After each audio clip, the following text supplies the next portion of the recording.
signing that contract, he didn't think Vince would be gone.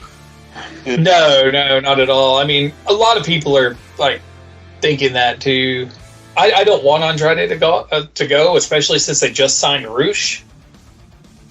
Right. I just want them to use Andrade better. Yeah, they started off good with the whole Cody Rhodes thing, and then it just sort of died off a little bit. It's good matches. Every match I see him in, man, he's doing great. I know he does amazing things, but it's just like I don't think Tony truly knows how to use him. I mean, worst case scenario, use him as a fucking like ambassador to other fucking companies. Right. I mean, let him work anywhere and everywhere. I mean, you've got a working relationship with New Japan. Let him fucking go work with LIJ and New Japan. But, shit. With that, fucking hell, everybody. It's Post the Post. It's been like a fucking month since we said it. Sent anything out in the fucking internet for you guys to listen to. Shit. It's been a long time. But, you know, there's reasons. We've been working hard, trying to get the new show style working. The first episode, we're still hammering it out, fine-tuning some things with the script and whatnot, and hopefully should have it out, fingers crossed, by the end of the month. Fingers crossed. That's what I'm hoping for. And then at least getting an episode a month out until we get like really, really into the rhythm of how this works. And then maybe it'll be a little more frequent after that. But we wanted to bring some Extreme Rules stuff. Last week got a little busy, slipped up on me, didn't get to do a prediction episode. So we're going to do a follow-up. It's all good. It's me and my man, Chappie Chapel. What's going on, everybody? We're going to take you to Talkie Town. Well, you know, when you give the old Chapel signal, I come a calling, brother. Mm-hmm. It's like a beard with like metal fingers up on the sides. That's what it is. Cast up under the clouds. Right. Oh, that's great. Oh man. Yeah, that's the I know we talked earlier, and I said I'm part of the way through Extreme Rules when you had messaged me. And I haven't finished it yet. I've just got past the Bailey and Bianca Belair match. Okay. So I'm up to there, but I pretty much know how the rest of it goes. Yeah, it's like I knew how everything went as well, but I watched it during while I was working today because it was a work day. So I had it playing. I was fucking doing grades and shit and watching it, and I was just like, okay, cool. Skipping over a ton of shit that I didn't need to see, you know, this and that. But we will come back to that, which is the meat of today's conversation. Oh yeah, we'll bring it around. Shortly. But first, a couple things. We're going to talk about AEW. And it's been talked about. We all know that who knows what sort of crazy, angry hate bug is floating through their locker room right now. But most recent one, Andrade and Sammy. It's been brewing for a minute, ain't it? Goddamn, Sammy needs to shut his fucking mouth. I don't know. I mean, I'm sure there's a lot more to it than what we all know. I'm sure things have been said. Yeah. You know, backstage and whatnot that we aren't privy to that just comes out on Twitter or whatever. They want to do that shit. But Sammy just tends to have rubbed people the wrong way here lately. And I've always been a fan. I mean, I think his in-ring work is great. Oh, yeah. Yeah, I'm like you. I'm like, damn, dude, stop making fires, man. I know. It's just like... Andrade, first of all, you know, from what I hear from, you know, people like Dave Meltzer and shit, sounds to me like Andrade wants to get fired, but Tony Khan's not going to fire him. No. Andrade, I mean, the worst he's going to get is a short suspension.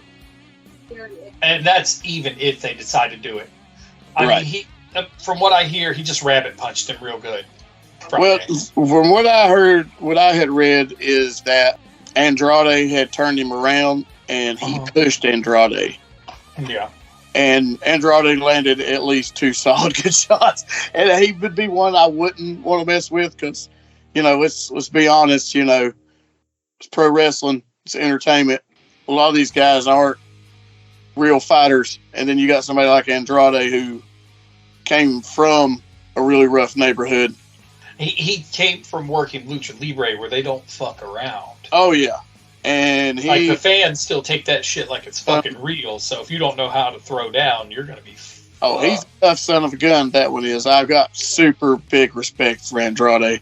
Mm-hmm. And I was like, he's like, if I will get fired, I will go out with a bang. I'm just going to knock out Sammy Guevara. But they said Sammy didn't fight back because Sammy's smart. And he was on the show that night. Yeah, I know. Sammy's going to play that game. He's just be that type of guy. And Sammy's going to be one of the most hated people in the locker room if he keeps being that guy, too. Just the whole him and Ty Conti thing, got so much heat. Yeah. I'm fine with that. From a character point, they've made it work. Oh, yeah. Kudos to them. I'm glad they were smart enough to use it, But it's like some of this other is just like, it's one thing to get heat. It's another thing to just keep creating negativity. I mean, didn't they just get through the Eddie Kingston shit? I know. He's an immature fuck. The shit out of him. I mean, to boil it down, he's an immature fuck. He's running his mouth like he would to some other jackass his own age who doesn't have the balls to step up to people who... I mean, his last two have been some pretty two guys who don't give a shit. Yeah. I mean, they'll step to it. It's like, just Sammy, he's in the right circle to be a made man, if you look at it that way. Oh, yeah, for sure. He's quasi-protected, and I find that to be some bullshit. Jericho needs to let him get his ass whooped 1 or 2 times. Right. To bring him down a peg. I mean, he may be like a damn near day one AEW guy, but he needs his ass whooped. Oh, yeah, for sure. Because, I mean,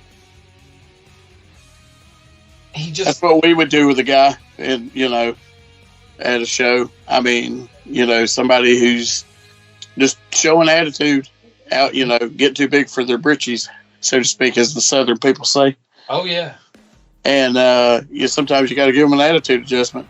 And it's not about taking liberties in the ring. You don't really want to injure anybody. No, I mean, you might want to be a little stiff on them, but... Things can get a little rougher than they probably should be. Oh, yeah. I guarantee you, if those two do have that follow-up... Yeah, it'll be some live rounds, for sure.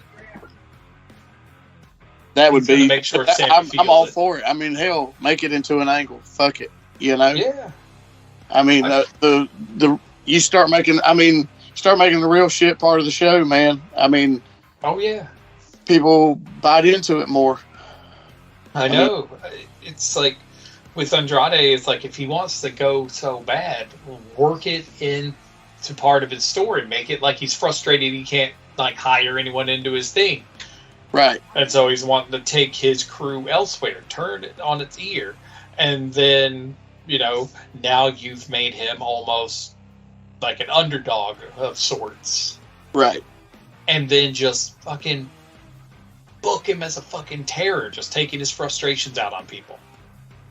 Like, beating dog shit out of him. I mean, who's booking AEW? We know. So, I mean, let's get some good booking in there. Mm-hmm. And, I mean, they got so much to book for. I mean, I was happy to see Nyla Rose back for just a second. It's like I'm still pissed that I was watching the DVR of Rampage by John, and his DVR didn't record Battle of the Belts. Oh, yeah. So I got the first few minutes of Trent and Pac, and that's it. Damn. Everything else I know about via the internet, such as Nyla stealing the TBS title. I've been trying to make the time to watch it. It was a good Rampage. It was a good Dynamite last week. The only downside, apparently, is they had really shitty ticket sales. I mean, it was up here in DC, but I've done so much shit recently. I was just like, man, I got too much going on. I can't go. Right. Yeah. Because it's booked for 2 separate nights. You had the Wednesday night show, the Friday night show. You could buy a bundle ticket. But also, I'm fucking soured on Ticketmaster and how absurd their fees are getting again. Well, Ticketmaster's always been a problem. I can't believe the fees is ridiculous. Yeah, it's like part of the reason we didn't do anything last Monday is because I was at that Mars Volta show, like I was telling you. And the next day, Ticketmaster sent me an email, review the Mars Volta show for us. I was like, okay.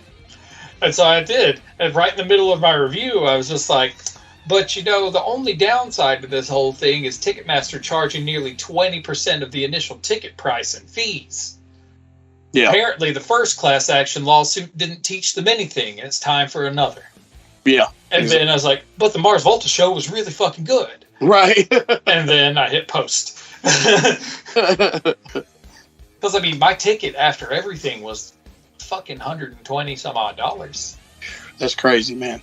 Yeah, I mean, I paid for I bought a more expensive ticket because I wanted like a seat since, I had the knee surgery. I didn't want to be standing up in the crowd the whole fucking time. In and out. Good. For sure. I ponied up for comfort.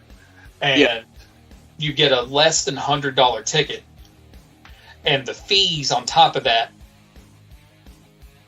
are a fifth of that cost. Well, it's just you see the names of these fees too, and you're like, this is just bullshit. There's nothing for you to do here except you could charge a little bit just to maintain your fucking website. That's all it is. Right. Back in the day when you had fucking people working kiosks and fucking selling tickets, it made sense for you to have some fees. Right. But now it's all electronic. Like you said, it makes sense when you have people to pay for that sort of stuff. I know. So, it's a bummer. The more things change, the more things stay the same. I know. And that's one of the other reasons I didn't go to AEW, because they do their shit through Ticketmaster. And I was like, okay. To put it this way, last time I caught the AEW show at that same venue, I mean, I didn't pay for one of the super expensive tickets. I got one of the $40 ones, so not the worst, not the best. Right. It was still $20 in fees, so my ticket became like a $60 ticket. Because that was one of the times where their fees were absurdly high. I was like, why is my fee half of my fucking ticket price? And then, on top of that, when I get to the venue, the only parking I can find is, conveniently right next to it, but it was $45 to park. I want to think that show, the Holiday Bash that we saw each other at, was, I think I paid $70 a ticket. I want to think it round about that price. Yeah, you sat a little lower than us, I think. Yeah. Yeah, my buddy bought the ticket to Holiday Bash as a birthday gift for me, so I don't know what he paid. But at least fucking parking was cheap. Yeah, thank God. $10 or whatever it was. I mean, it's DC parking prices are absurd. That's why half the time I drive to Baltimore, because parking's always cheaper. God, I drove through Baltimore recently on the way to Philly to go see Rammstein. On my way back, I made sure I went around Baltimore. It's only bad because of all the tolls. Tolls. That's exactly my point. You hit the tolls around Baltimore. It cost me and Grayson when we went to Punk Rock Bowling. Back in, I think that was 2016 now. Right. We went to Punk Rock Bowling the one time they did it in New Jersey. And it cost us $40 to get from Baltimore to Delaware because of all the tolls. That's crazy. Yeah, I know. I'm still waiting on an envelope in the mail. I haven't got it yet. Yeah, I mean, hell, the New Jersey Turnpike is cheaper than just that fucking stretch from Baltimore to Delaware. Well, man, that was, yeah, I definitely made sure to go around Baltimore coming back home. Oh, yeah. When we came back from Philly, we set our shit and went a long way around. But and Rammstein was amazing, too, by the way. Oh, yeah. I saw the fire show I've ever seen at a concert. Good stuff. But, you know, all of this relates solely for the fact that the casual fan who wants to go see something live is slowly getting edged out monetarily. Yeah. Because of these bullshit fees. Exactly. I want a return to the days when the fucking venues actually handled their goddamn tickets. Exactly. I want to be able to call up a venue, be like, hey, man, let me go ahead and buy this ticket. I'll pick it up when I get there. Here's my card information. Here's like $5 or $10. Just because I know you're doing something, that's a fee for you to take it over the phone right then and there to save me a headache. Right. That's fine. If I'm buying it through the internet, that's a totally different fucking thing. There's no headache for anyone involved. Like, that fee should be negligible. People are getting more and more duped every day. I know. It's awful, especially when Ticketmaster's like, oh, us and Live Nation, we're different companies. No, you're not. You're the same guy. No, you're the same. You're exactly the same. Same guy. I'm trying to think what else big recently has happened. I think, I heard John Moxley signed like a 5-year extension. Yeah. He is all fucking in. And I'm all for it, man. Well, his back must be killing him for carrying that company through all this bullshit. Goddamn, him and, oddly enough, Jericho are fucking workhorses the shit out of it. Modern day Atlases. For sure. And, but honestly, I'm going to go ahead and tell you, shows I've seen since CM Punk and the Bucks have been off air, enjoyed. That one, the Dynamite after the incident was amazing. I was like, wow, it felt like a really good show. But I feel like they probably felt the pressure to put on a much better show after all that bullshit. I know, it's been wild, man. And honestly, like, I just really want, more than anything, for Tony Khan to realize, while he can book, he's not super good at it. Not well. I mean, that doesn't mean he's not a good, but he's done some really good shit. Oh yeah, it's really just piles of shit. But so did Dusty Rhodes. Yeah, it's true. It does. Dusty's considered. I mean, so is Kevin Sullivan, and Kevin Sullivan's considered one of the best bookers in the world. Hell, Jim Cornette. You know, all these people have had big fails as well. You know. Yeah. And it's like, it amazes me how much shit Eric Bischoff talks about AEW now, and I'm just like, I absolutely love it because I do. That's Eric's smart. You know what I mean? Like, that gets him more bookings and shit. Oh yeah, Eric's in the business for Eric. Exactly. And whatever hot takes gonna get more eyes on Eric. Shit, man. I loved Eric Bischoff more now than I did. I didn't really care. I just knew him. You know, because I grew up watching him as an announcer. Remember when wrestling had credits? The pay-per-views had credits at the end. Yes. You know what I mean? Mm-hmm. And WCW rolled the credits, and then you'd see Vice President Eric Bischoff, and you're like, wait, what? Yep. He's just an announcer. And but I love his podcast. I love his point of view on shit. I thought, you know, I mean, you got to give it to the guy. He's smart on a lot of things, and some of his criticisms are real criticisms. Oh, yeah. Yeah, a lot of his criticisms are very legitimate, but at the same time, you know, I think to myself, and many other people have stated this, I was like, Eric, look in the mirror. Do you remember how badly you fucked up towards the end of the Monday Night Raw? Well, I mean, let's look at it this way. I think Eric was, you know, Eric did something nobody else did. Beat Vince. 83 weeks is iconic that they beat them in the ratings, and was, you know, Eric too was, at that age, he was very conceited in thinking that he could put Vince out of business, not realizing that Vince is a beast and learned to adapt very quickly. Yeah. But a lot of other shit wasn't his fault. Wasn't Eric's fault. Eric tried. Mm-hmm.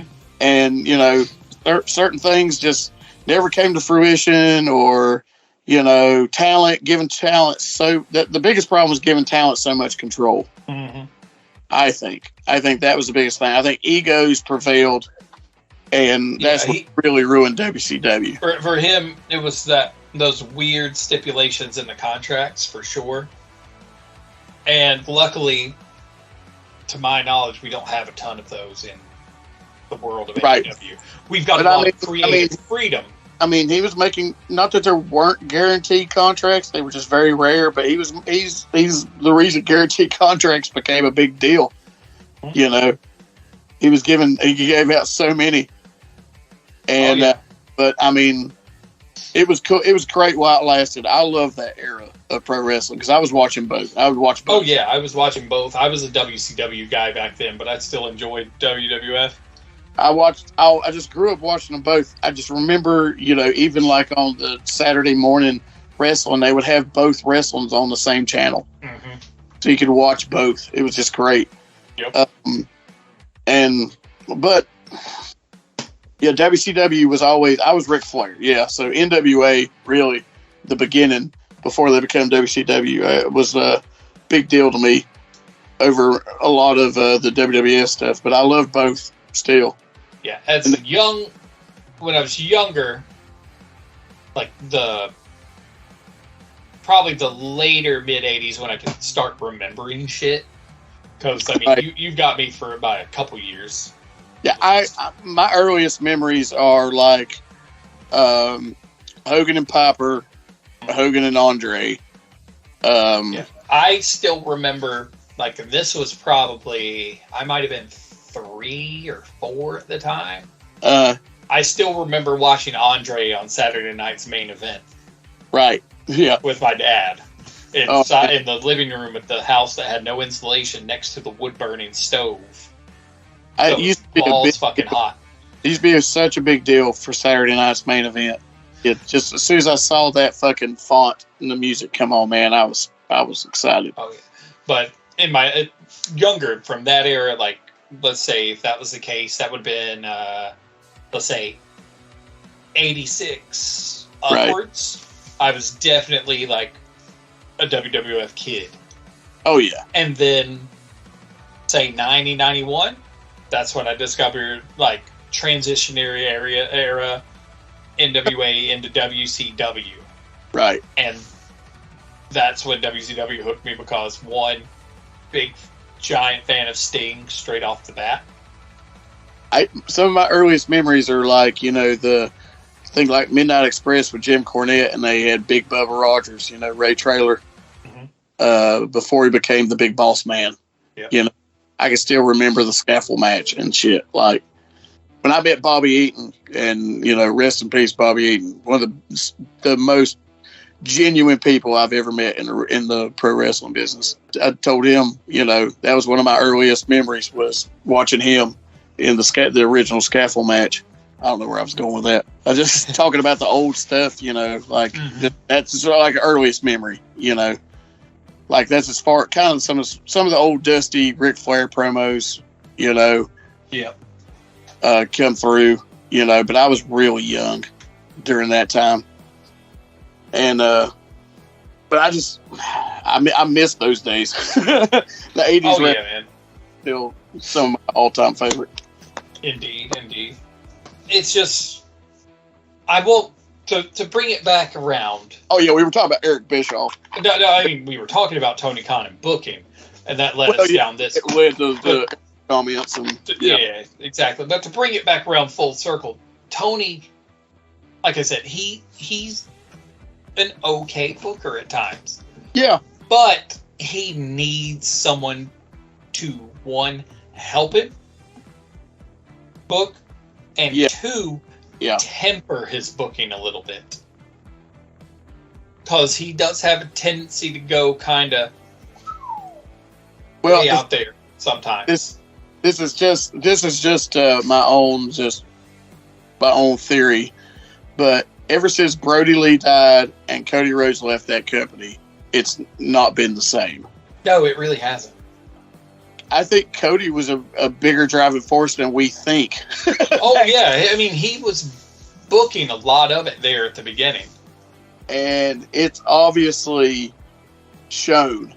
You know what I mean? Like, there's something missing in the book. And I mean, who the hell would book Wardlow to beat up 25 dudes? Seriously. Vince McMahon back in the day. I don't know. Not like that. That was... Not in the same way, but something very similar would have been done.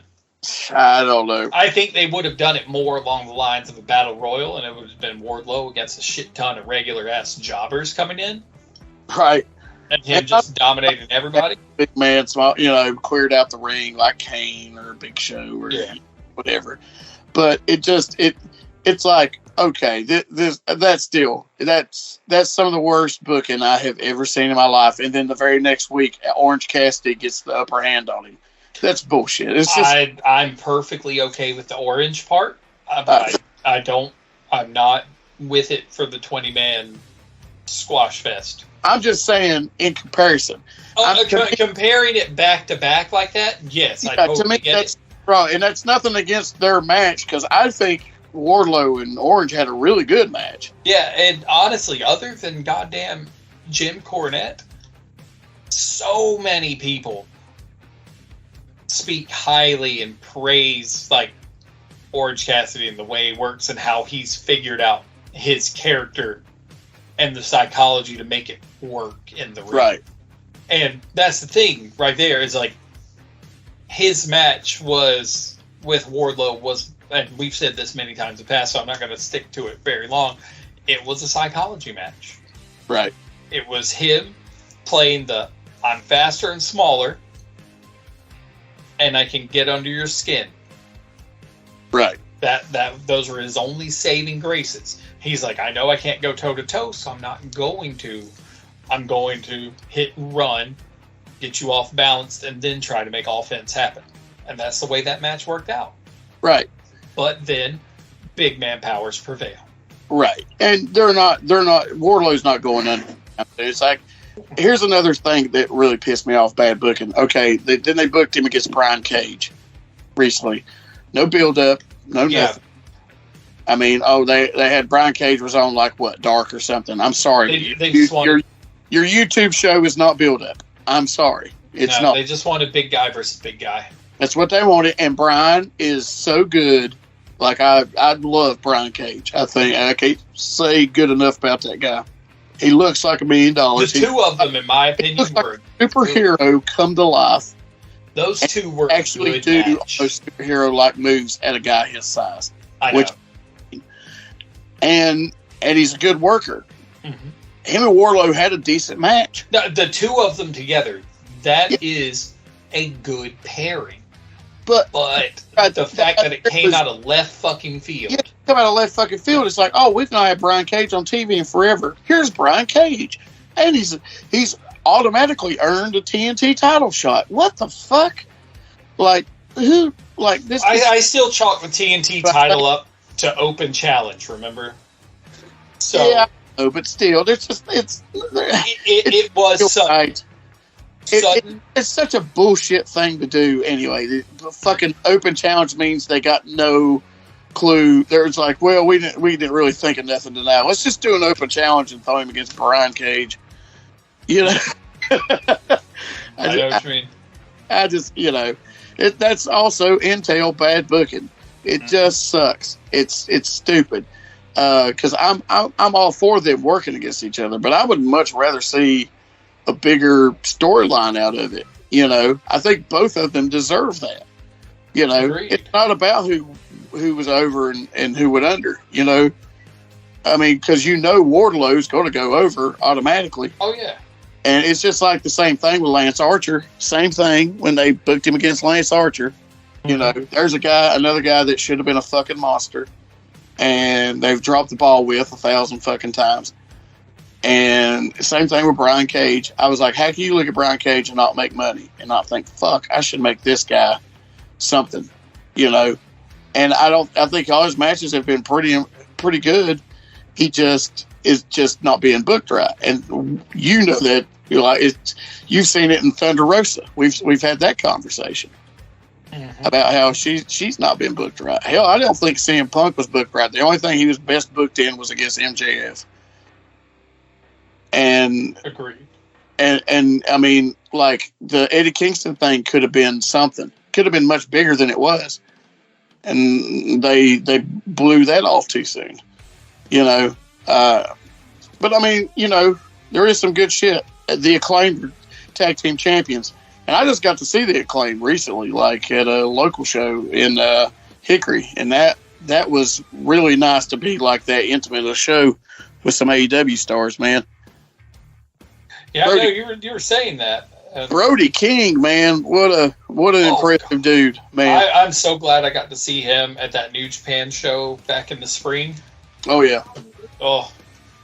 Oh man, he made hamburger this dude's chest, man. That he worked, and I can't remember the name of the guy, and I apologize.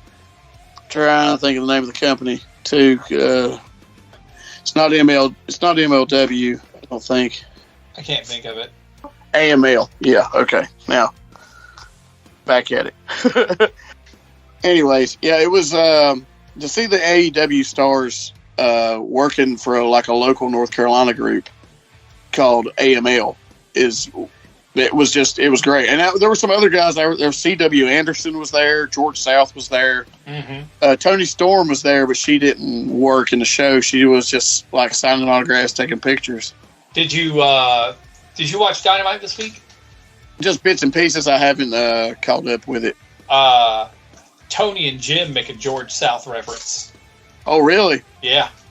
Nice. During the commentary, they dropped George South's name. I was like, oh, shit. Oh, dude, man. Yeah, the show I was at, George South Jr. turned on his dad. Oh, boy. Yep. Against the Extreme Horsemen, which was C.W. Anderson as a part of. Mm-hmm. So I talked to C.W. after that show, too. It was pretty funny. We were walking out at about the same time. I shook his hand and told him, I said, hey, man, I actually got to share a locker room with you 20 years ago. He was like, really? And I told him, I said, yeah, do you remember a guy from England? His name was Martin. He said, yeah, I remember Martin. I said, yeah, we wrestled at the show, and I'm trying. It was in just over it's in South Carolina. It's like right outside of Farmington. I can't remember the name of the area. He said, yeah, I remember that because it was CW's ring. He borrowed CW's ring for the show. And I told him, something always stuck with me from 20 years ago from that show, because there weren't a whole lot of people there, but there was a lot of, like, I guess you would say, trash bag talent in the bag, and he was just, I'll never forget C.W. Anderson saying, he was like, no wonder there's no marks in the seats. They're all in the locker room. And he was like, I totally remember that. Oh, that's great. He was so cool, man. It was the second time I met him there. He was super cool to me then. He was super cool to me this time, too. So, yeah. And, but, yeah, just getting off topic, I love the fact that AEW talent can work these shows. And, and obviously they're there signing pictures, taking autographs. People were lined up to meet them. They were very, like, the crowd was very small. They were very intimate in the, even with the promos and stuff, mm-hmm. and like, interacting with the actual crowd, man. It was great. It was a really good time. And that's one thing I do appreciate about Tony Khan. At least he kind of lets his talent do that, I agree. I do. But other than that, is there anything we really need to touch anymore? Besides Jade Cargill getting her belt stolen by Nyla Rose? No, that's pretty much it. Fuck Jade. Kudos to Nyla. That's why I did that. That's exactly why I brought that up. I mean, it's just like, God. I dislike... I don't think I hate her as much as I dislike Roman Reigns. I don't really hate her all that, man. Like, I just she disappoints. I just still see her as too young. She's still very green, But I mean, she has the look. She has the attitude and the charisma. She's just not crisp yet. She's still got some things to work out. But I mean, depending on who she's in that ring with, man, and Nyla might be the one to do it. You know what I mean? Oh yeah. I'm kind of excited about where that's going to go. Yeah, I'm also ready to see Willow get some love. Yeah, because she's got a lot of TV time here lately. Oh, she's gotten tons of TV time, but I swear she puts over so many people. Yeah, but you know what? Every time she does, though, it doesn't make her look weak. They've made her look super strong in a lot of these. Like lately, They've obviously got some plans for Willow, I think. I think it's all making up for that loss to Mercedes Martinez. Yeah. Yeah. Yeah. That girl. I still don't think Mercedes should have won.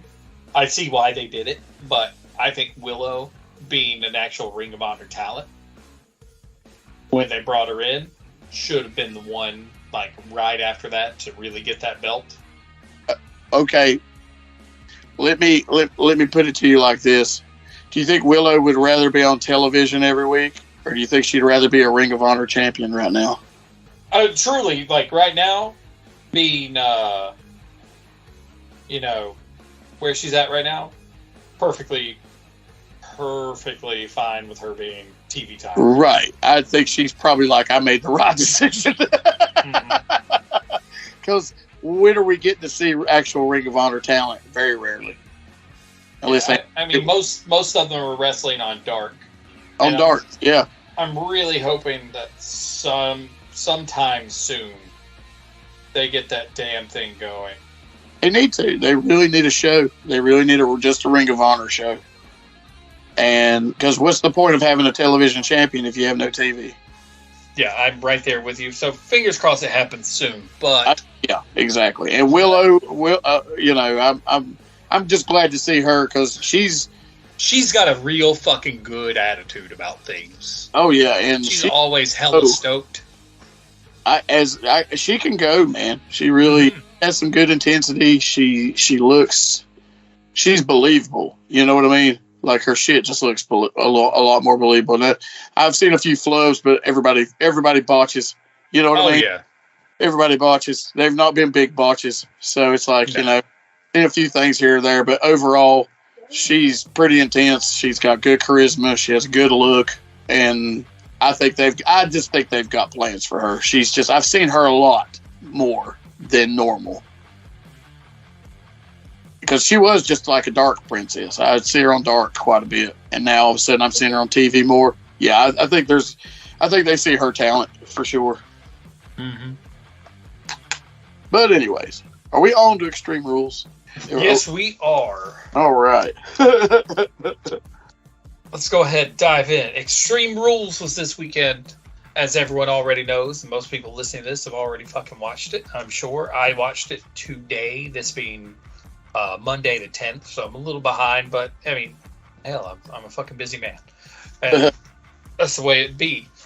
But up front, I'll just go ahead and say I was happy to see an Extreme Rules pay-per-view where every match had a gimmick.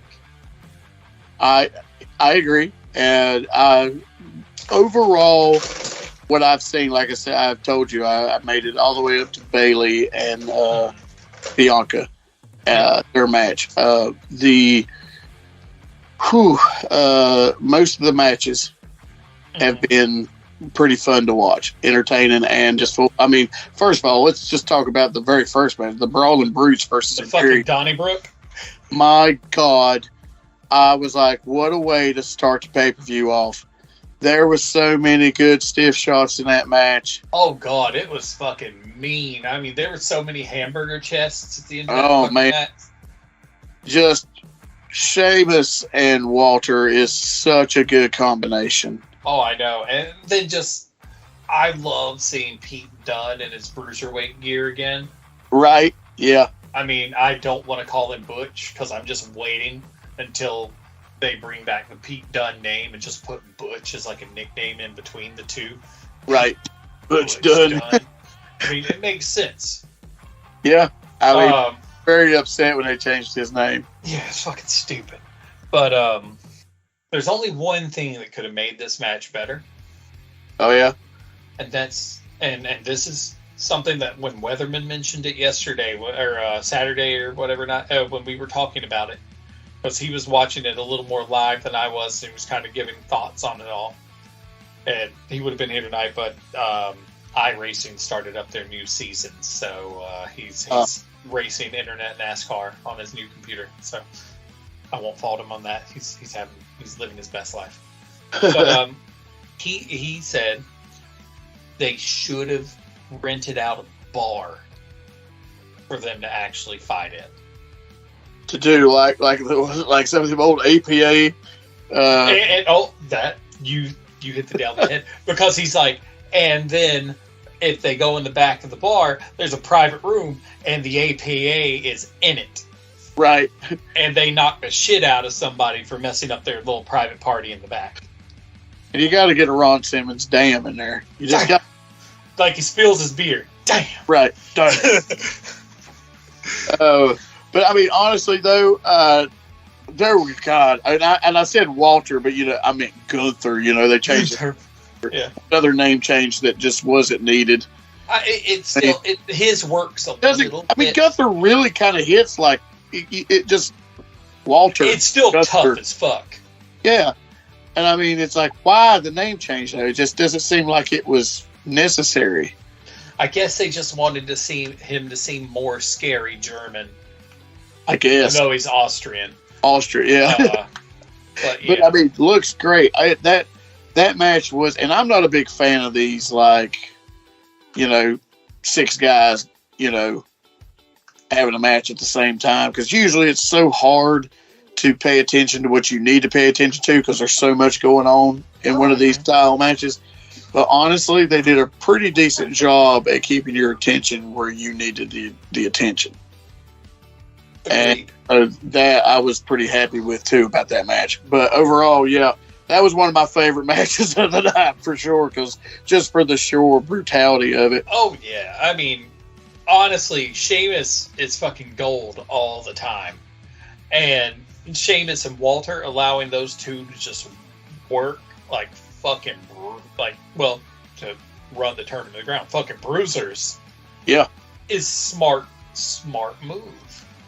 Let these big guys just go. We know Walter's known for his chops. We know Sheamus is known for being tough as fucking nails.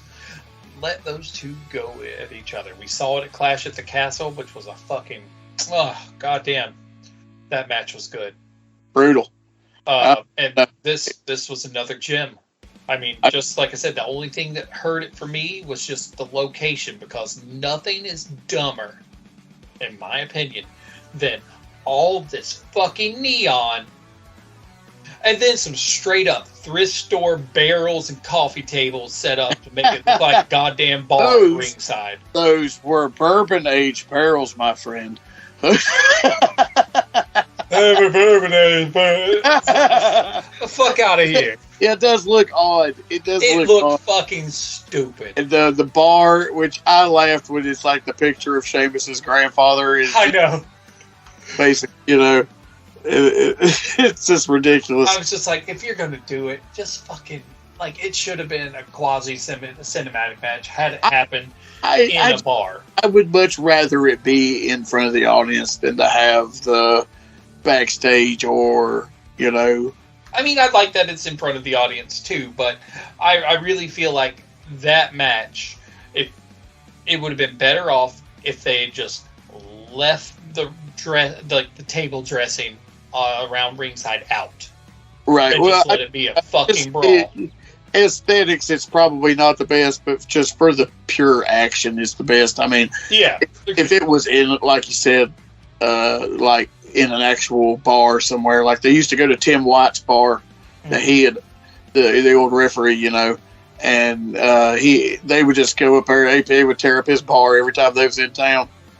And I just really feel like that is one of the few times where a match aesthetically would have gone over more being pre-taped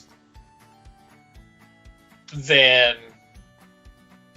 having some shitty set dressing around ringside. Oh yeah, for sure. I agree. That's the only thing that kind of took me out of it. If I were nitpicking, that is the only big flaw that I have with that match. That's the only flaw. It's still like I'm still entertained as fuck. If it was 10 stars, it's at least 8 out of 10.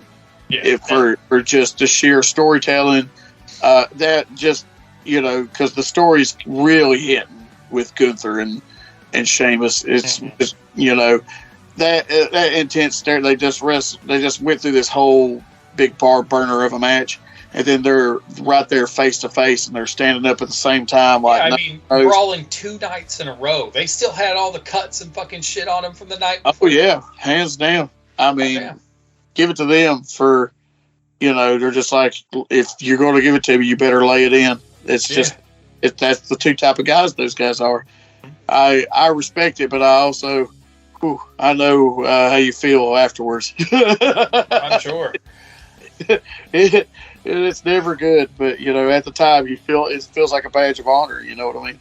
Oh yeah. So, what was your favorite spot in that match? Oh man, when they had, honestly, just for looks purposes, is when they're holding Walter or Gunther, and they all 3 beat the when the fucking everyone's beating the shit out of him at ringside after Sheamus rang the bells on him. I'm thinking Pete Dunne's thinking, this is for that chop you gave me when you laid me on top of the turnbuckle, you asshole. Yeah, he fucking laid some damn stuff. Laid some shit in, I think got one nasty one right there at the end. At the end, that one at the end, yeah, that spot was really, I thought was really cool. There were the false finishes felt worth it too in that match. For me, like the 2 spots were probably the one you just mentioned, and then the broken shillelagh. The broken shillelagh, and that was, and 2, like even Lady Chapel pointed out, it did leave a nice little mark on Sheamus's back afterwards. Oh yeah, it may have been a stage prop, but it still looked like it was probably a solid dowel rod. Gunther slung it. It made a big gimmick, but damn, it definitely left its mark. Another was a spot. I'm not familiar with some of the other guys' names. It was the other guy getting the power bomb to the outside or whatever. I'm just like, oh man. I was like, the one guy hit him with a European uppercut, and then he did the power bomb. I was like, it looks cool on the outside, but I'm just like, fuck a power bomb on the outside. Yeah, no shit. Let me power bomb you on some fucking. I was like, no way. Legitimate wrestling match. I better be getting a good paycheck for that bump. But I mean, they took it. I mean, they took some hellacious bumps in that match, and I love the whole psychology of that match. And that was just getting started, because I think is the one after it is the Liv Morgan and Ronda Rousey. That's the next one. That's so far my least favorite match out of all of this. It was. There were some cool things I liked about it, but overall, these girls just don't have super good chemistry. Not together, no. Liv is good in certain settings. Ronda's good in certain settings. Ronda did some really cool transitions on Liv. Oh, yeah. Which I thought was really interesting. Ronda's mat work is solid. It's in here. And that looks cool. I like where they're kind of going with the storytelling with Liv. I mean, everyone's about 100% certain she's going to be part of the Wyatt Six. The Wyatt, the new Wyatt, or the Wyndham Six, rather, the Wyndham Six. And that may be true. She's kind of got that darker turn now after this match. But it was kind of funny to me. It was very reminiscent of when Chris Benoit beat Raven with the crippled crossface, but Raven was like laughing. You know what I mean? Yeah, like Liv smiling during that chokeout. Yeah, and her kind of doing that, very reminiscent of that. There was just some funny stuff for me, like the ball bat, which is obviously gimmick, but it's still like some type of rubber. You know what I mean? Yeah. It's probably what it probably is. I just died laughing. I was like, she almost kind of did it as a joke. It almost felt like. Yeah.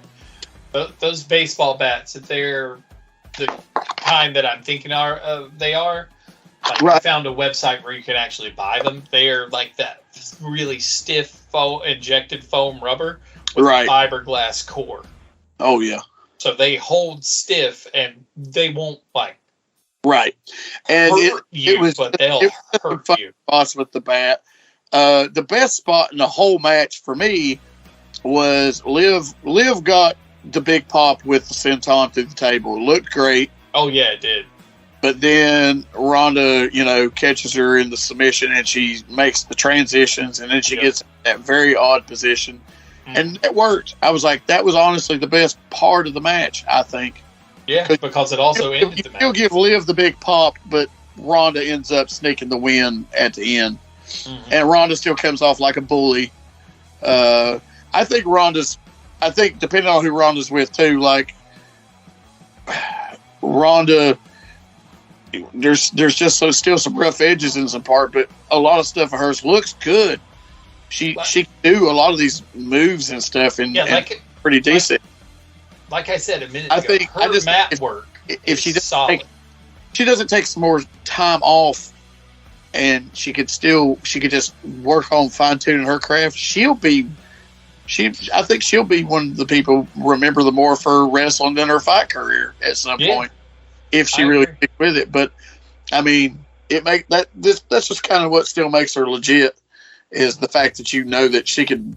I mean, when she's wrestling Liv, it's just too obvious that she could just beat the shit out of Liv. Yeah. But I just don't think the girls have the best chemistry. So this is the second time I've seen them work. I missed the last one. Yeah, the suspension of disbelief isn't there. Yeah, but I mean, so far it's good for the storytelling, but the match itself was kind of a dud for me. Yeah. The next match, however, was kind of fun. Is that Drew McIntyre? And Karrion Kross, yeah. Karrion Kross. It was really short. Absolutely loved it. And I'll tell you why I loved it. It was so old school, even with a strap match. You know what I mean? Like, just the psychology of it all, and using Scarlett the way they use Scarlett. Oh, yeah, she was like classic valet. Classic valet distractions. I mean, every one of them were just so heelish, so 80s heelish. I loved it. I absolutely loved it. I like Karrion Kross a lot. I like him too. I loved him as Killer Kross on the Indies. I was happy when he went back after he got fired. But now that he's back in WWE, I mean, he's finally doing what he needs to do. What he did in early NXT, just fucking his shit. That style heel we need. We need that style of a heel. He's not some big character. He's just a guy that talks a little shit, and he's tough. A little dark. They ride they ride on the dark. I mean, what Scarlett had on was straight up Brazzers, man. She's oozing out of that.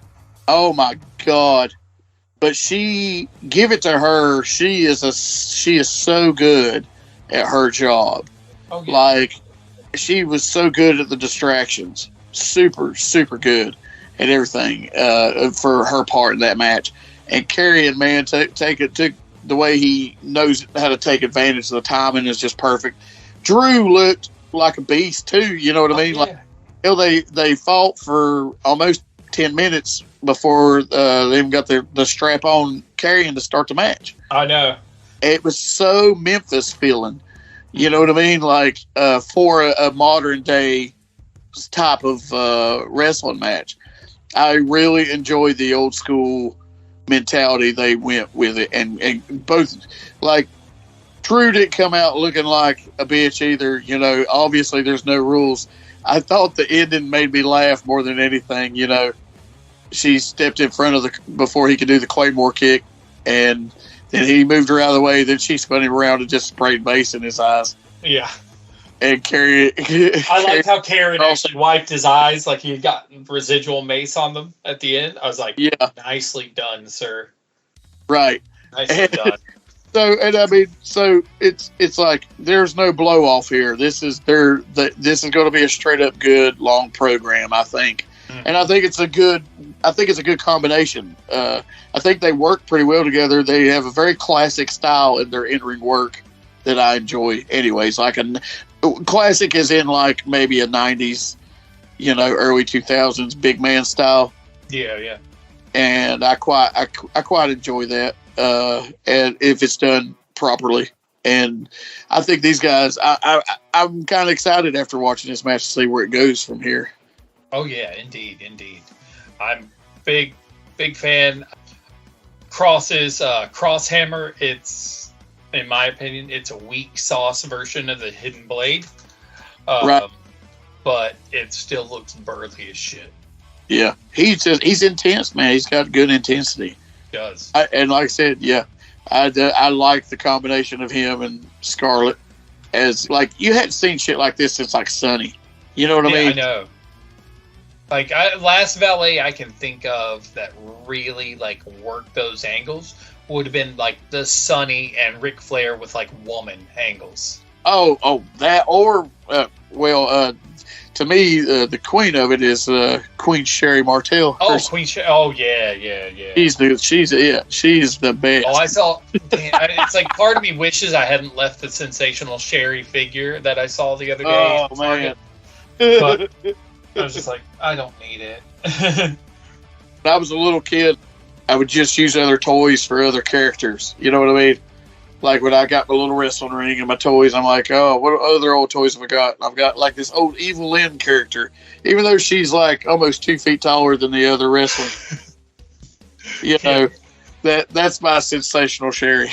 And she kind of looks like her, so I mean, hey, you hit the nail on the head with that one. But I enjoy seeing a real classic throwback, and this is another one of those things where it's like, kudos to the H era of WWE.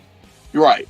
I mean, you can still see some growing pains it's having because they're trying to like shake some of that Vince shit loose, and they're never going to get rid of it all because I mean this Vince. No, well, we got to be honest with ourselves. Let's be honest. They've built this company up to what it is now. It has to be what it is now.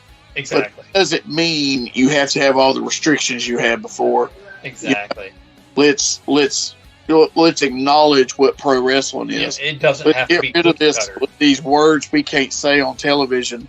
Mm-hmm. They've already got rid of some of these terminologies, and this is a good thing. They made reference the other day to Jack Swagger, and I told Lady Chapel, I was like, they don't on Extreme Rules. They were talking about what match was it with Jack Swagger and someone else, and it might have been Drew McIntyre. It might have been who they were talking about.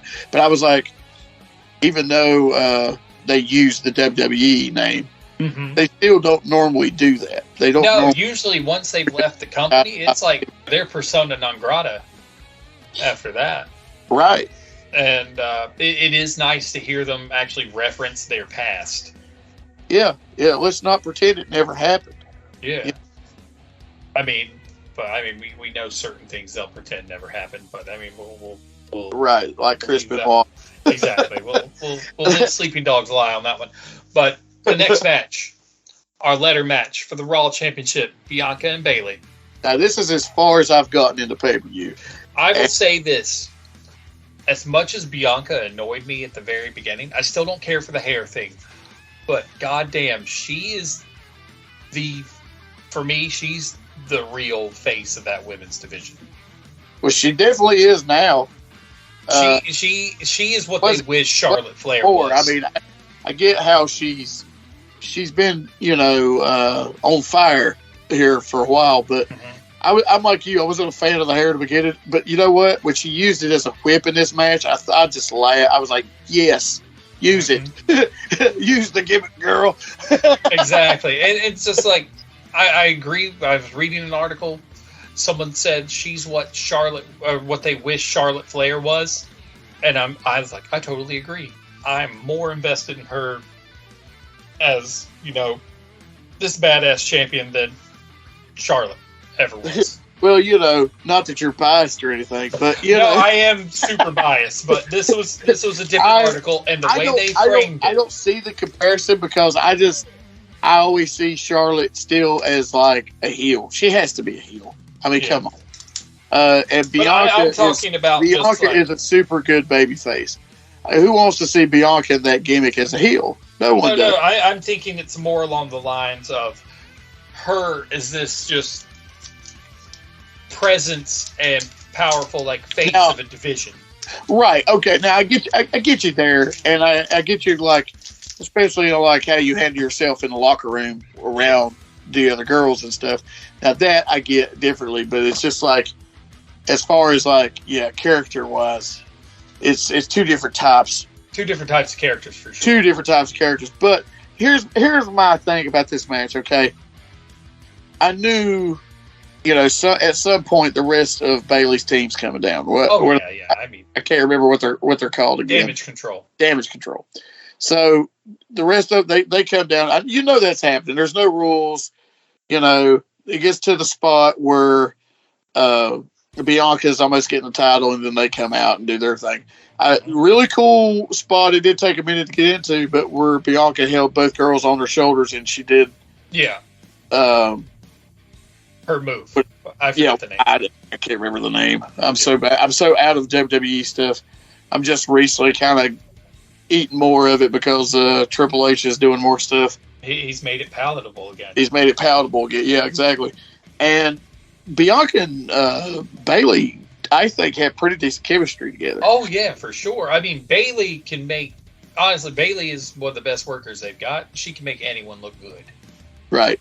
And her heel character is really good. Oh, yeah. I was not a big Bayley fan, not because of her in-ring work. I was not a big fan of the character. Mm-hmm. Bubbly cheerleader Bayley. Yeah. Side ponytail Bayley. Yeah. Now, bob haircut, mean as shit, Karen Bayley. This red and black attack, I dig it. Mm-hmm. But here's the one thing they made out like Alexa Bliss is out, Asuka's out, so nobody's here to help Bianca Belair.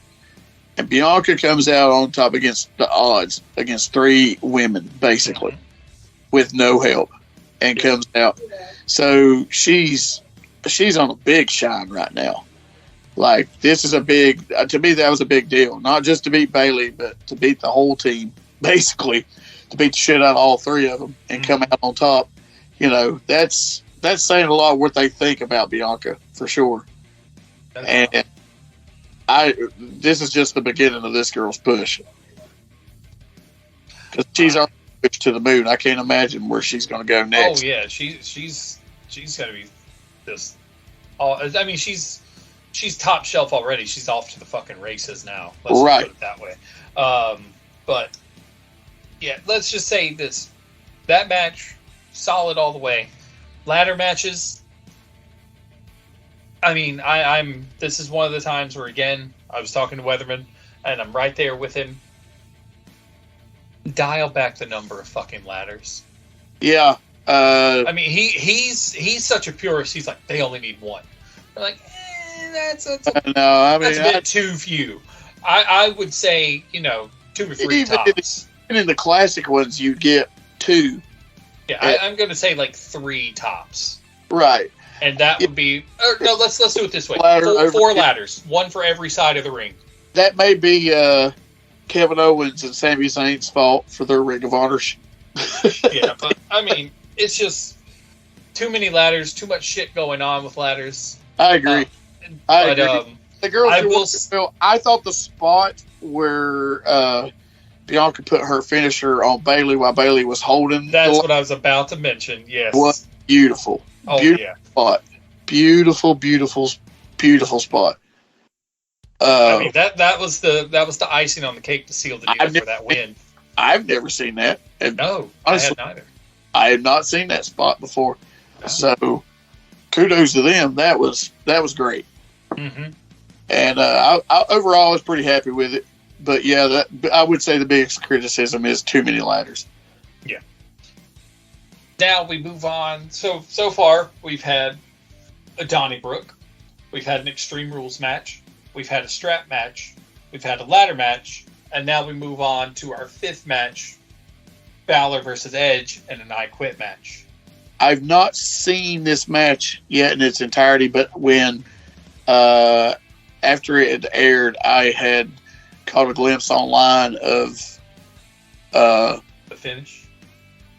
Well, yeah, the build up to the finish. Yeah, so that's all I've seen. Yeah. So, well, I'm gonna have to spoil it for you, but definitely watch it because it is worth the time. Oh yeah, I mean, I gotta finish watching it when I get off with you. This is a great That's match. where I'm at. It just got started. Is what's going on, and I started. I got like just 2 minutes into the match. I was like, all right, we got to pause it here. And so that's about as far as I got. So it was a great match. It really was. It is, because I'm a fan of both of these guys. I know, and like new Mean Finn. Yeah, loving it. Well, yeah, definitely loving it, and he's getting the screen time he finally deserves. It's because after he left New Japan, he came in. He was a Triple H project, right? When he hit NXT, and he fucking owned NXT. And then he went to the main roster. He became the first Universal Champion, but tore his fucking shoulder from that buckle bomb. That's so, yeah. The curse of Rollins strikes again. The curse of Rollins is good, but, I mean, it's just so sad that he's associated with so many big injuries that set people back. Right. And honestly, does it, some people think, he's being careless. I don't think he's doing it on purpose. No, it's just coincidental, But Finn's back. That's one thing even the commentators talking about, like how earlier on he didn't have that killer instinct, and now since he's taken over, like runs Judgment Day, he does, and I see it. But I just think he had that killer instinct when he was in New Japan. Oh yeah, Bullet Club. Definitely had that killer instinct. Yeah, he's just finally like rediscovered Prince Devitt. Right. I mean, anybody could go on YouTube and look up a thing like to see the evolution of Prince Devitt. Like Bullet Club. Look at Bullet Club. Yeah. That's that shit right there, man. Like he was a pretty brutal dude. No shit. For those years. I mean, those first 2 years of Bullet Club were insane. Yeah. I mean, that's the same kind of style attitude we're seeing right now. I mean, it's a little darker, but I mean that sheer attitude is there. People like me and you knew he was capable of it. But exactly. But yeah, I'm loving what Judgment Day is. I did think they lost Edge a little early. Agreed. But it set up a nice story arc now. It did set up a nice story arc, yeah, for sure. So this story arc has been great, which it's still going to keep going, obviously, after the finish. Yeah, and it's this match was super hard hitting, both of them pulling out all the stops, but it really, really found its feet when the classic heel needed everybody to win. Right. Like all of Judgment Day came out. They were dogging the fuck out of Edge. I mean, Edge got some good offense in. I mean, he speared goddamn everybody. I mean, he threw a spear outside, speared through Finn Balor and Damian Priest. And I think even Dominic was involved. It was a triple fucking spear sandwich. Right. But when he took 3 coup de grace in a row off the top rope with Dominic and Damian holding his arms and legs. Yeah. I was just like, shit. I mean, because every one of those, like, you can see that he's landing with his knees bending at the right moment and falling backwards so he doesn't put all that downward force on the ribcage. I'm going to tell you, dude, I worked a match with Jason Kincaid, who also was somebody I knew that worked for AML Wrestling. and he's done some Ring of Honor work. I wrestled a match with him, and he gave me the coup de grace, the double stomp. And my first initial feeling was, all right, you better tense up. You better tense up. I didn't feel a thing. He was so light and so good at it. I've got it on video. I have to show it to you sometime. But people like Finn Balor, man, it's like ballet, you know, and they make it look so good. Jason Kincaid is a great worker, but I don't think he's at Finn Balor level good. Now, so I didn't feel anything from Jason Kincaid. I bet Edge didn't feel a damn thing from that. It just looked so devastating. Yeah, like, then, imagine getting that height and coming down on top of somebody. Oh, yeah, he doesn't fuck around when he jumps off that top rope. And hang time is there. That's legit. He's goddamn Air Jordan commercial, and the motherfucker's wearing a pair of blacked out dunks anyway. He's been fucking that move for how long now, you know, and from him, he's I think, honestly, I'll say Finn's the master of that. He just makes it look so there good. There are 3 moves that Finn Balor does damn near better than anyone else. Coup de grace. Yep. The sling blade. Yeah, I agree with that. And the shotgun dropkick. Oh, yeah. That's... yeah, I agree with that. That's his trifecta. That's definitely his trifecta. But that was good. And then Beth trying to come in for the save. Well, that was cool. That's what I saw, was like she come in for the save, and then her and Rhea Ripley getting into it. Yeah. And then basically they get the upper hand on her, and that's the whole reason Edge said I quit, so she would hit her with a concerto. And then they did it anyway. That's some hell shit. It was just like, damn, that is great. That is fucking great. I dig this Rhea Ripley. I just dig her. God, she's on point. And then the best part is, I feel like, if I remember right, they had him still kind of mic'd. And then I think Finn was walking out, and he's like, the old Finn Balor's dead on his way out. Because, you know, his killer instinct was back, storyline-wise. Right. So I'm just excited to see what comes of this. Oh, yeah. Yeah, this story is definitely not over. And this is kind of the build also, because they've been beating the shit out of AJ Styles lately. And that was the whole rumor with what we saw earlier tonight on Raw, where the Good Brothers showed back up. Now, I'm really on the fence. My thoughts of this is like, 1, super fucking stoked, because I love fucking Gallows and Anderson. I do. The other part of me is like, God damn it. 2 times you've been fucking burned. Yes, H is running the show now, so maybe 3rd time's a charm. Don't get me wrong. I mean, technically, this is like 4th time for Gallows, 3rd time for Anderson. Right. As a tag team, 3rd time. They did them off right there for a while when they had him with AJ there for a minute.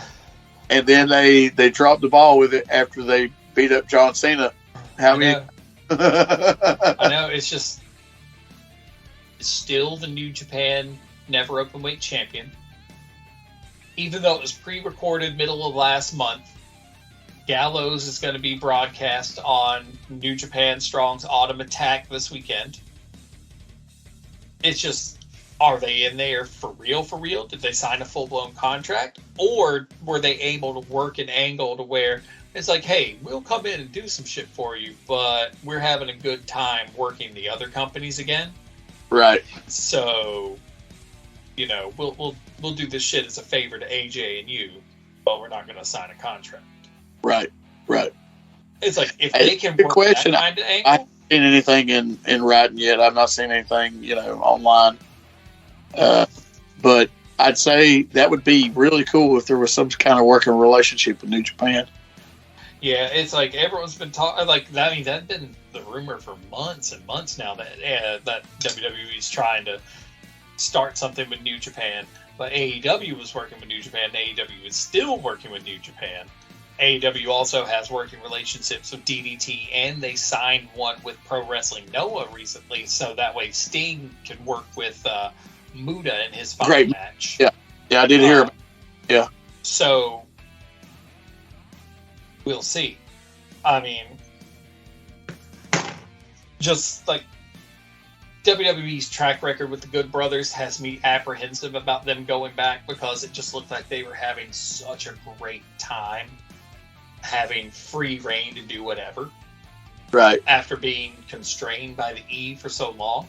Well, obviously somebody wants them back there. Yeah. So, I mean, I'm not going to fault them. If they got the right deal and they're guaranteed some good runs, more power to them. Right. I'm not even going to complain. I got to see them back in Bullet Club doing their thing. But also that whole storyline with them being back in Bullet Club. They became Bullet Club's heavyweight tag team. It's Bullet Club's heavyweight tag team now, since the Guerrillas of Destiny are no longer part of Bullet Club. Right. And it's up in the air. So we'll see how it pans out, and more will come to light. But I mean, that's just some of the interesting things happening right now. And then next, we move into the match that really, I'm glad it was short. But I've not seen any of it. Is this Riddle and Rollins in the fight? Riddle and Rollins, yeah, with Daniel Cormier as like a referee. Is that right? I believe so. Yeah. Yeah, you old UFC fighter Daniel Cormier. Yeah, they definitely played this off as Riddle's strength, which was good. Rollins came out in some mockery style RVD gear. He even did the RVD, thumbs. Oh, did he really? Yeah, he had his hands taped up like RVD does. He had a zip-up vest that made everything look like the RVD tank top style singlet. And It had like a fancy decorated painting on the front of it. Right. So it's like Rollins' big thing right now is he plays dress up to get in everyone's head. I mean, he's dressed up as Dusty Rhodes. He's dressed up as RVD now. He's dressed up as a member of the Shield. He's dressed up as someone else. That slips my mind. But that's his big thing now, is he dresses up as someone that's going to fuck with his opponent. Right. And it's been great. Solid match. Back and forth. Pretty good. I knew up front Riddle was going to win because Riddle took the L in their last one. At SummerSlam, I believe it was. Right. And I enjoyed it. They did a couple spots up on the upper balcony. But just because this match was so short, because when you look at the time frame, you're like, and especially if you watched it late like we did, you're like, okay, I know this Bray return's coming up, and I see that we've got X amount of time left on the clock. This match has all of 16 minutes to finish. Right. It was a short fucking match. So basically did they cram a lot of big spots in as much as they could back and forth in 15 minutes? There weren't any gigantic spots. There were a couple gems, but for the most part it was a pretty good wrestling match, and especially having Riddle win with a legitimate wrestling hold. He won with a triangle. Right. I mean, he fucking, had it, Rollins was lifting him up and slamming him on the ground and hitting him, and he wasn't letting go of the triangle at all. And then Rollins finally, dropped him down the ground, tried to hit him again, and, Riddle just wrenched the arm and, tightened up on it. And they moved the camera around, and you saw Rollins' hands just go right, real fucking fast. Oh, Riddle could fuck him up so easy, man. I know. I think what he did is he probably really set it in there, right there at the end, just to finish it. He set it hard, because I mean, nothing was happening, and then Rollins' hands, they went so fucking fast. He was like, yeah. I'll tell you a little story about me just messing around in a ring with another wrestler. His name was T Money, and he was into jiu-jitsu. He had actually fought in some tournaments and stuff. We're just messing around at one of the where we used to train guys at in the ring. We would just do impromptu matches, and he's working a spot where he had grabbed me in an arm bar from his back, and I'm standing right, and I'm just kind of working it like I'm trying to work my way out of it. And when I act like I'm going to grab him and pick him up, do the I'm almost like do the power bomb spot, you know? Yeah. He smiles at me. I'll never forget. And he goes, see you later. He popped his hips and straightened his legs, and I went straight to the ground, legit armbarred. It was a quick tap out. if someone gets you in one of those things for real, like, oh, he laughed. He thought it was hilarious. I'm sure. He said, "Yeah, you had no idea that was coming." I didn't know you could have popped me out from that position. Right? But yeah. You did. Right? He just went, popped them hips, man. I was gone. On my back, I was, and I went, nope. Oh yeah. But I mean, oh man, it was a really, really fun match. I mean, the biggest spot was Riddle did a senton from the upper level all the way down to the mat onto Rollins. Oh wow! Like, it looked fucking rough. Like, not like it looked bad. I mean, it just looked. It looked like a hard. Yeah. Yeah, and you know, they did that. They started rolling, like, they popped up the end of the show banners and everything. Everyone was doing the thanks for watching Extreme Rules, etc., etc. The lights blacked out. Everyone's fucking phone went up with the lights on. And then they started playing that creepy-ass version of He's Got the Whole World in His Hands. Yep. And then they'd start lighting up people in the costumes in the, like, at the different entryways in the crowd. So all the people that were part of the Six who were representing his puppets from the Firefly Funhouse. From the fire, yep. And then, you know, the one dressed up as Sister Abigail had Brody's skull mask from the Bludgeon Brothers on underneath the old Luke Harper man. Yeah. So I was like, oh, that's nice. Well, and word is they rehired Redbeard too, so he's definitely one of the characters. Yep, that's what I heard today as well. I'm just like, man, they're getting them all back, but at the same time, it's like, part of me is like, I was glad they're out, and part of me is sad they're going back. Part of me is not, because I think a lot of these fans are missing these characters. Mm-hmm. I mean, agree. It's Eric Rowan, I was like, that was one of the biggest mistakes I ever saw. I was like, Eric is one of those big guys who could just go. He's just, you know, same for Brody, you know, Luke Harper. I didn't think a big guy work that good. Like that he was the perfect, like, size, like he was bigger, just slightly bigger than everybody, but man, could he move, man. He just was so fluent. And same with Eric, man, he's just got an intensity, and that the way that beard man goes when he runs. Oh yeah.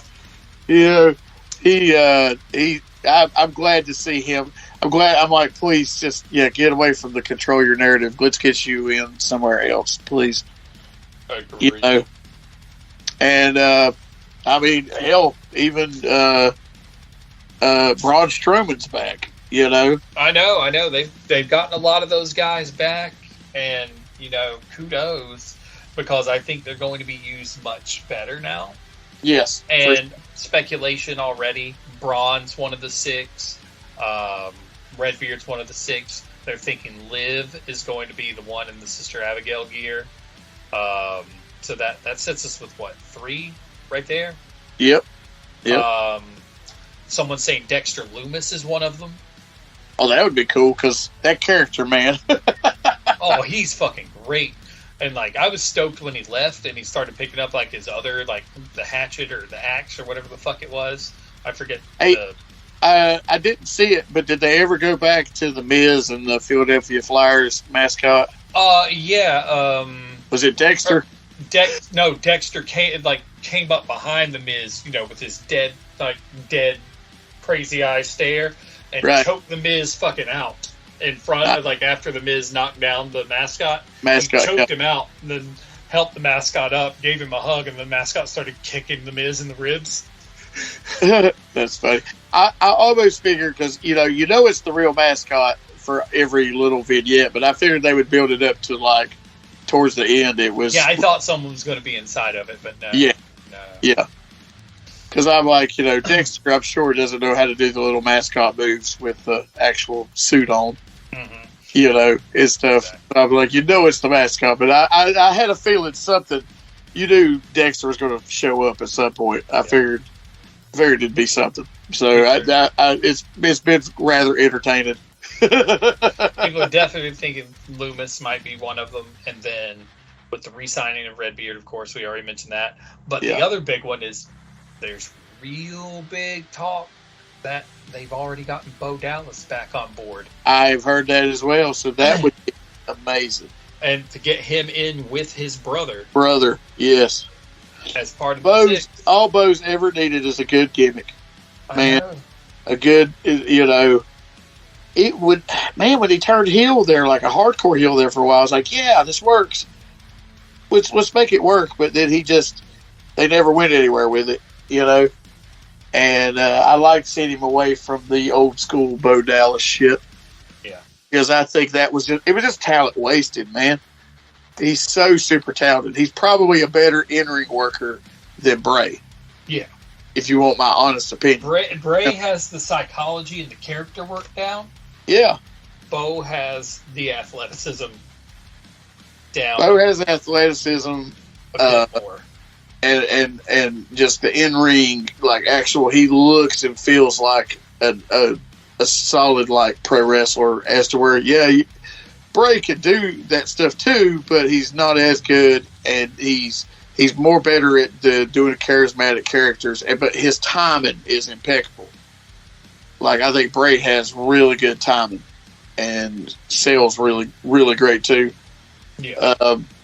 So to see the combination of the brothers together, I'm ready for. I think it's needed.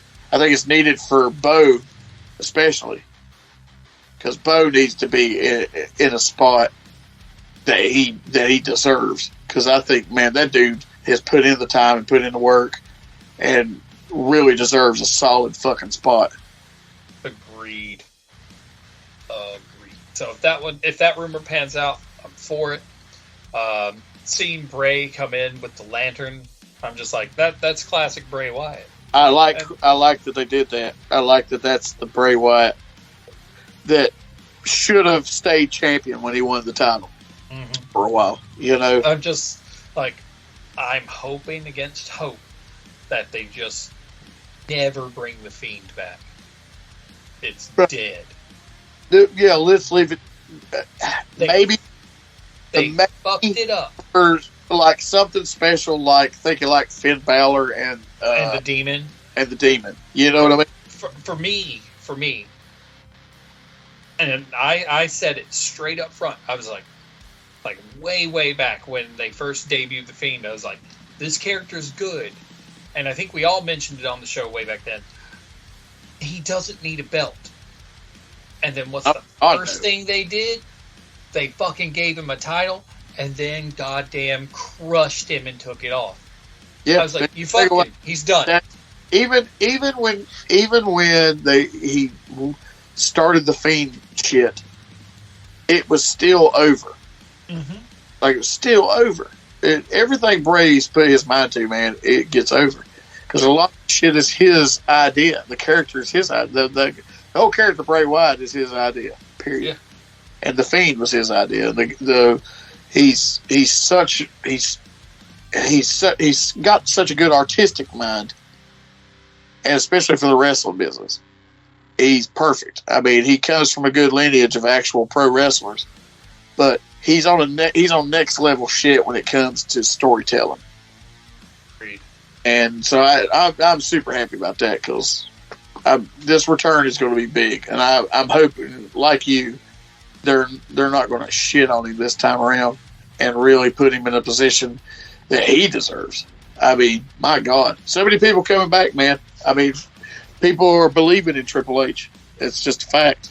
I know. It's like, I mean, like I said, it's like we've said, you and I both, we've wanted WWE to, get back to its glory. Yep. I mean, I don't want it to kill AEW by any means. I want as many wrestling promotions as possible. Exactly. I want WWE to be what I know it can be. Exactly. And having another company around has caused that to happen. Having, Vince shut down and taken out by his own, we'll say hubris in lieu of other things. Probably word. Didn't hurt helping that along. Right. And I think we're in this, we're in a history-changing moment right now. I mean, because the majority of our lives, we don't know what it's like not to have Vince part of WWE. And all the things that's been holding this company back are not going to be here anymore.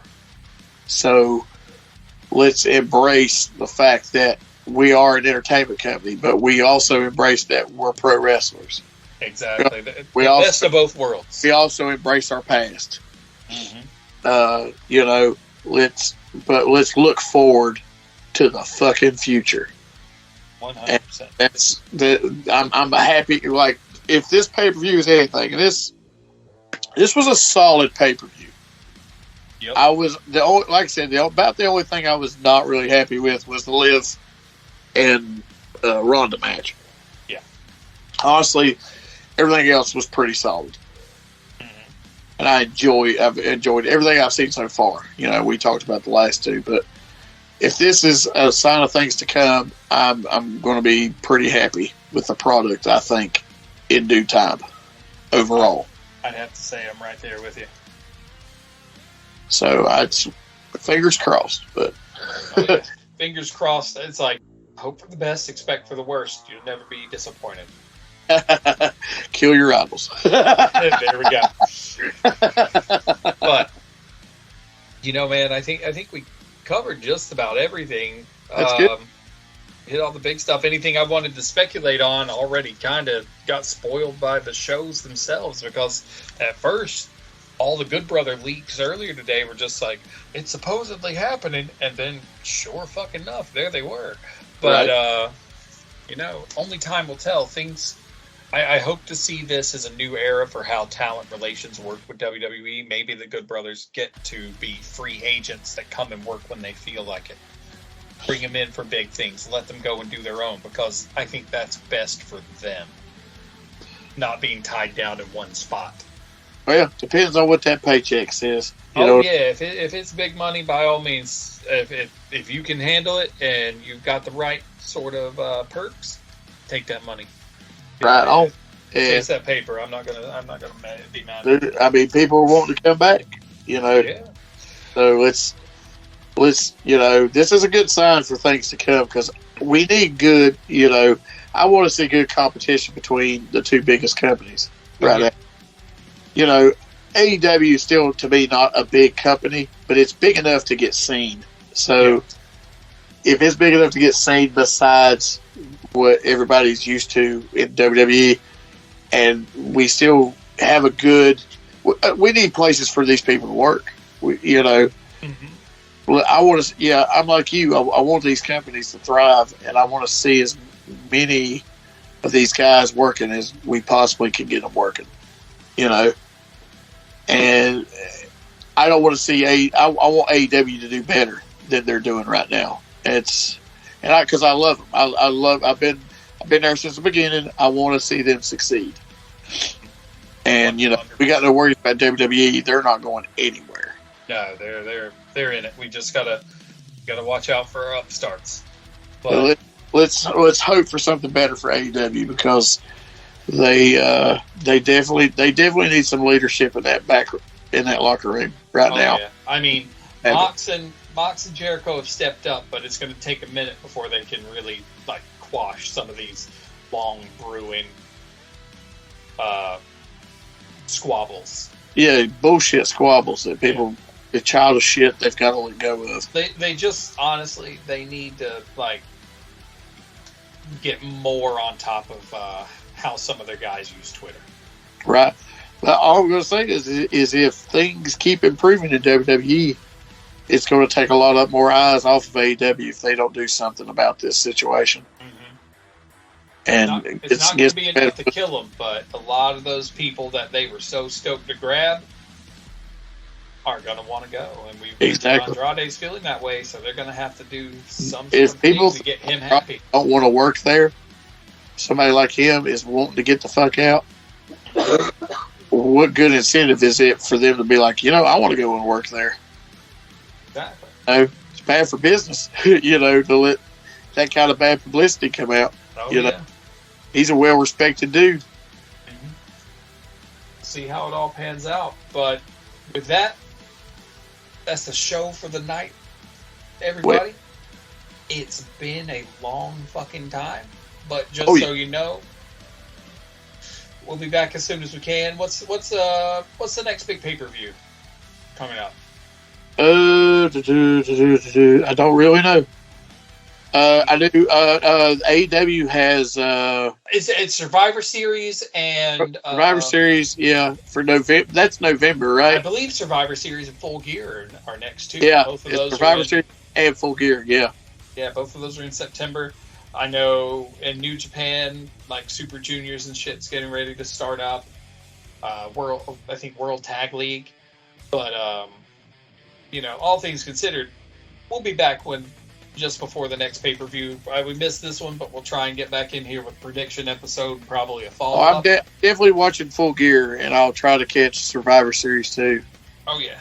But we want to get those, but like we said, we're trying to get this new thing off the ground, so we're dialing back the core show to just hitting the main events, so that way we have plenty of time to work on this new one, which we think will be pretty entertaining for everybody. So cross your fingers, tell your friends, get the hype train going.